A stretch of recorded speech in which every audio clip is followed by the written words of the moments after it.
You all have seen these great miracles all over the world, and I am excited about what God has been doing. I'm telling you, this is the hour and the day where we are seeing God do major things, tremendous things, and he wants you to be a part of it. All this week we've been interviewing people who the Lord has appeared to, and the changes that has been happening in their lives and how it has dramatically affected their families and their businesses, all of these things. And so tonight we have some special guests, sons and daughters of mine, and they've been with the ministry for about 2 to 3 years.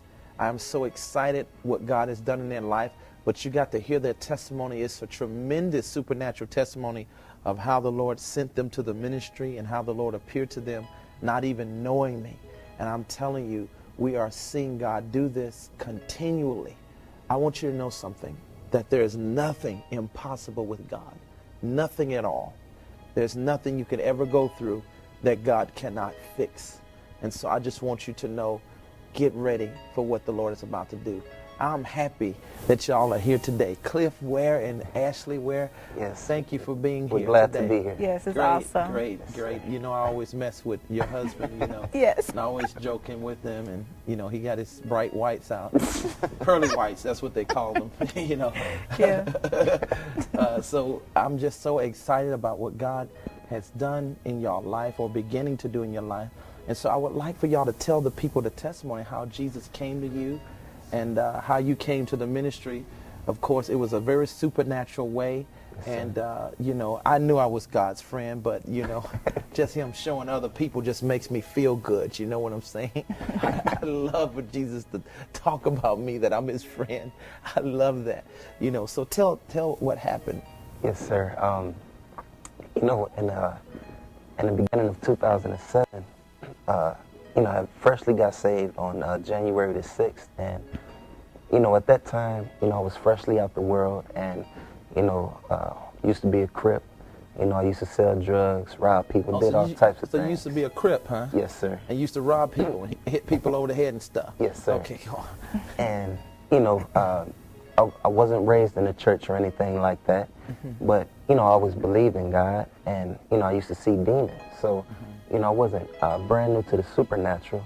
So, you know, after getting saved, you know, I had almost got murdered 3 nights in a row at the end of 2006. So you almost got murdered 3 times in a row? Yes, sir. In 2006, okay. Yes, sir. You know, by the time I was 21, I had been to over 70 funerals, you know, my friends being murdered and things like that. Wow. And so I knew it was too close to me that I would be next. Right.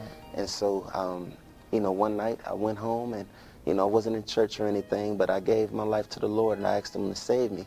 And, you know, from that point forward, you know, I just had this hunger and desire to read the word and to go after him. And I came across the scripture in John 14:21. Where the Lord... Before you go into that, how were you almost murdered 3 times? Well, it was a few days before Christmas, 2006, and, you know, the first night I was leaving the trap house, and, you know, somebody had ran up on me, and he told me to lay it down. And this was the first time I ever heard God speak. Lay down your gun? Lay down my body on the ground. Oh, okay. And he was going to rob me. And so, so the Lord spoke audibly to me. That was the first time I ever heard God speak. And he said, no. He said, if you lay down, he's going to kill you. And so I said, I'm going to just take the gun from him. The Lord said, no. He said, if you try to out-wrestle him, he's stronger than you. He will kill you.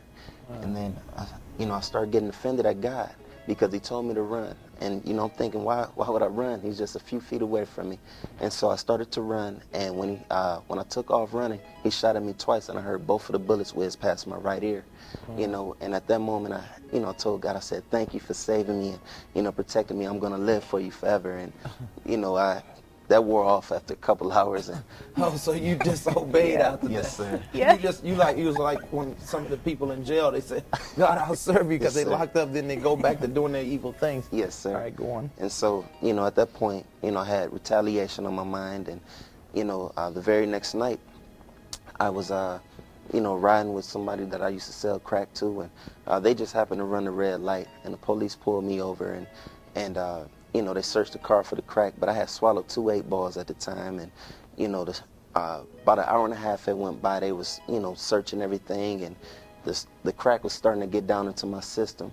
And, you know, my heart was starting to speed up, and I've had a number of friends who died from that, you know, going into cardiac arrest. But I told God, I said, Lord, if you let me live through this, I'm going to live for you forever. And sure enough, he let me live through it. And, you know, they released me, and I went back to the trap house, threw it up, chopped it up, rebagged it, went and sold it. Wow. You know, so I lied to God again. So you lied to God 3 times?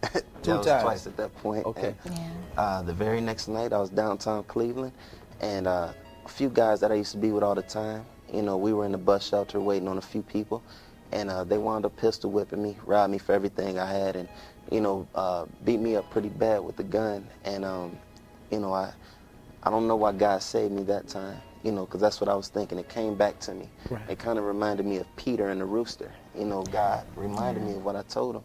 And I went home to go get my gun, and all of a sudden, this conviction came over me, you know, and I was getting mad at God. I said, Lord, you seen what they did to me. The least you can let me do is, you know, hurt their family by taking them out.